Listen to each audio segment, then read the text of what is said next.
Sa isang emosyonal at matapang na pahayag, isinapubliko na ni Sunshine Cruz ang tunay na dahilan ng paghihiwalay nila ni Atong Ang. Matagal nang usap-usapan ang naging hiwalayan ng dalawa, ngunit ngayon lang nagkaroon ng malinaw na kumpirmasyon mula mismo sa aktres. Ayon kay Sunshine, hindi naging madali ang desisyong ito. Ngunit kinailangan niyang unahin ang kanyang sarili at ang kanyang mga anak. Sa isang eksklusibong panayam, inamin ng aktres na matagal na siyang nagdadalawang isip tungkol sa kanilang relasyon dahil sa mga bagay na hindi nila mapagkasunduan. Hindi naman basta-basta nawawala ang pagmamahal, ani Sunshine.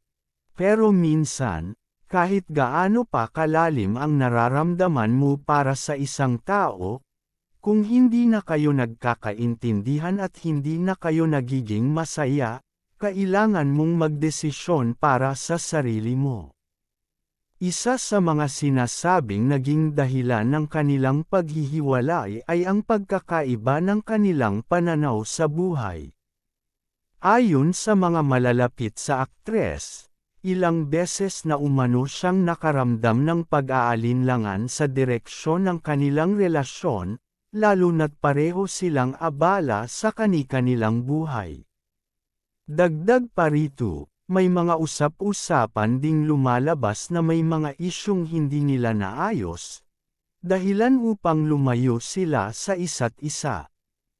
Bagamat hindi idinetalye ni Sunshine ang lahat, sinabi niyang hindi biro ang pinagdaanan niya bago tuluyang magdesisyon. Napakahirap, ani niya. Mahal mo ang tao, pero kung hindi na healthy, bakit mo pa ipagpipilitan? Maraming taga-suporta ng aktres ang nagpakita ng suporta at pagmamahal sa kanya matapos ang kanyang pag-amin. Sa kabila ng lahat, nananatili siyang positibo at mas pinipili ang kapayapaan sa kanyang buhay. Samantala, hindi pa nagbibigay ng pahayag si Atong Ang ukol sa isyung ito. Maraming netizens ang nag-aabang kung maglalabas ba siya ng kanyang panig o mananatili siyang tahimik tungkol sa issue.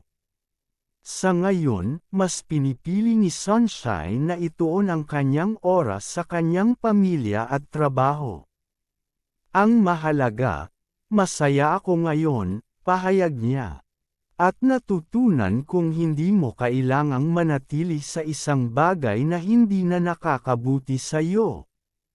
Sa kabila ng matapang na pahayag ni Sunshine Cruz, marami pa rin ang nagtatanong kung may posibilidad pa bang maayos ang kanilang relasyon. Ilang kaibigan ng aktres ang nagbahagi na matagal nang may isyu sa pagitan nila ni Atong Ang, ngunit dahil sa respeto at pagmamahal, sinubukan nilang ayusin ito ng pribado. Gayunpaman, dumating na umano sa punto kung saan hindi na ito naging madali para kay Sunshine, kaya't mas pinili niyang lumayo at bigyang halaga ang kanyang kapakanan.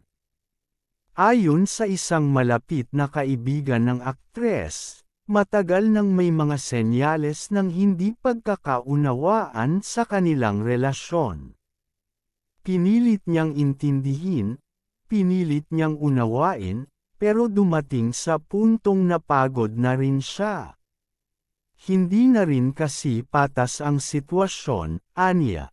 Marami ang nagtataka kung ano talaga ang ugat ng hiwalayan, ngunit nananatiling tikom ang bibig ni Sunshine pagdating sa mga mas personal na detalye. Sa kabila ng kontrobersya, nananatili siyang positibo. Nagpahayag siya ng pasasalamat sa mga taong nagpapakita ng suporta at pagmamahal sa kanya sa panahong ito. Mahirap pero kinakaya, ani Sunshine. Maraming salamat sa lahat ng nagmamalasakit at nagdarasal para sa akin. Isa itong malaking pagbabago sa buhay ko, pero alam kong kailangan kong harapin ito ng buong tapang.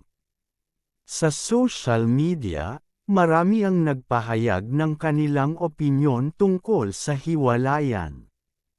May mga nagsasabing tama lang ang ginawa ng aktres na piliin ang kanyang kapakanan, habang ang iba naman ay umaasang may pag-asa pang maayos ang kanilang relasyon. May ilang taga-suporta rin ang nagsabing deserve ni Sunshine ang isang taong mas makapagpapasaya sa kanya at mas magiging tapat sa kanya. Samantala, nananatiling tahimik si Atong Ang tungkol sa issue. Hindi pa malinaw kung pipiliin niyang magsalita o hayaan na lamang itong lumipas. May ilan namang haka-haka na maaaring may iba pang dahilan sa kanilang paghihiwalay.